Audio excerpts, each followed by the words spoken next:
మాట్లాడతారు అంటే మీరు ఏమన్నా మా మీద బురద చల్లుదామని డిసైడ్ అయ్యి వచ్చింది, కానీ అట్లా చల్లించుకోవడానికి మేము మీలాగా ప్రిపేర్ అయ్యలేము అని బయటకు పోవడానికి రెడీగా లేము, ప్రతిదీ ఆన్సర్ చేస్తాం.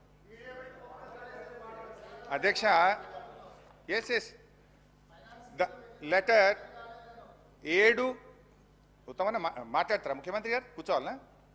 ఎందుకట్లా running comments? You are the chief minister, you are the leader of the house, why are you speaking like that? Harish Rao గారు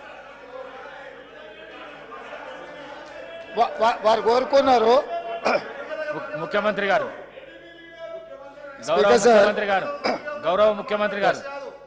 స్పీకర్ సార్, తెలంగాణ సమాజానికి నీళ్ళు అనేవి ప్రాణప్రదాయిని. ముఖ్యంగా దక్షిణ తెలంగాణ, మహబూబ్ నగర్, రంగారెడ్డి, నల్గొండ, ఖమ్మం జిల్లా వరకు కృష్ణానది జలాల మీదనే ఆధారపడి జీవితాలు కొనసాగిస్తున్నాము.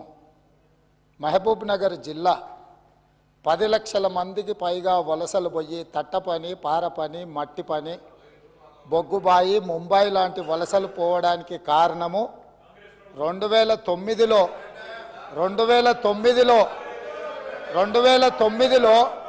ఒక వ్యక్తి కరీంనగర్ జిల్లా ప్రజలు తరుముతే అక్కడి నుంచి పారిపోయి పాలమూరు జిల్లాకు వలస వస్తే అయ్యో పాపం వలస వచ్చిండని చెప్పి ఆదరించి ఎంపీగా గెలిపిస్తే పోయి అదే పత్తాటు పోయిండు. ఇవాళ అలాంటి జిల్లాకు సంబంధించి కృష్ణానది జలాల మీద చర్చ జరుగుతున్నప్పుడు ఆ మహానుభావుడు ఇక్కడికి రాకుండా ఫామ్ హౌస్లో దాచుకొని ఈరోజు తెలంగాణ సమాజాన్ని అవమానిస్తున్నాడు. ఇంతకంటే కీలకమైన అంశం ఈ తెలంగాణ సమాజంలో ఏమైనా ఉందా అధ్యక్ష? మీరు చెప్పండి. మీరు కూడా వికారాబాద్ జిల్లా కరువు ప్రాంతం నుంచి వచ్చిండ్రు కదా.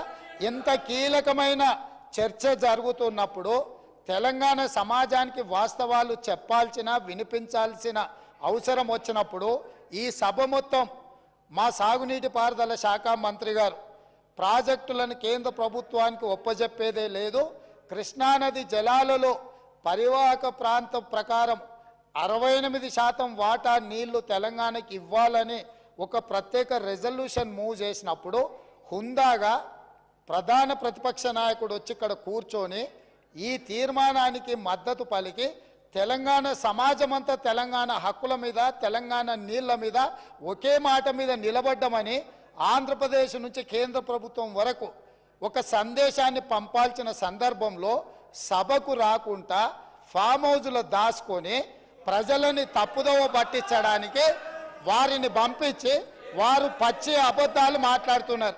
ఏది ఏమైనా మొన్న నేను చూసినప్పుడు ఆ కుర్చీ ఖాళీగా ఉండే ఈరోజు ఆ కుర్చీలో పెద్దలు పద్మరావు గారు కూర్చున్నారు.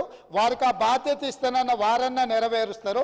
దయచేసి ప్రతిపక్ష నాయకుడిగా పద్మారావు గారు నిజమైన తెలంగాణ ఉద్యమకారుడు, తెలంగాణ కోసం కొట్లాడేటోడు.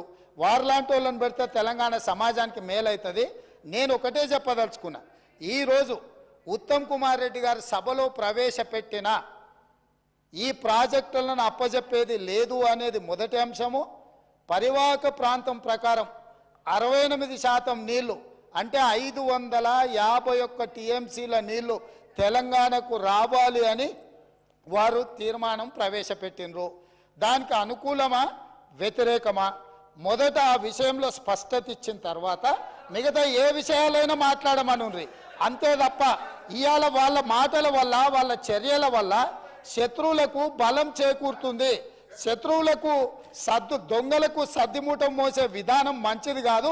ఇప్పటికైనా దొంగ బుద్ధి మార్చుకొని తెలంగాణ బుద్ధి తెచ్చుకోవాలిగా అని చెప్పి నేను వారికి విజ్ఞప్తి చేస్తున్నా.